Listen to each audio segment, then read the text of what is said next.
It's a blessed day, everyone! It's Saturday at pumunta nga kami sa Boonlay para mamili.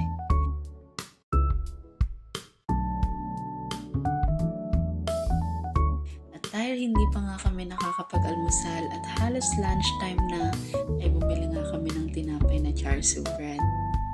Favorite nga namin ito ni Ma'am Aye at bumili na rin kami ng drinks.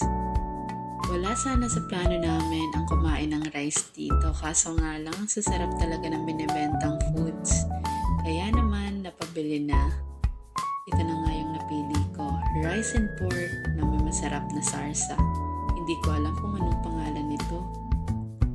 Mura nga lang din yung bili namin, nasa $2.50 yung food. Sobrang lambot ng karne niya, kaya naman naubos ko talaga.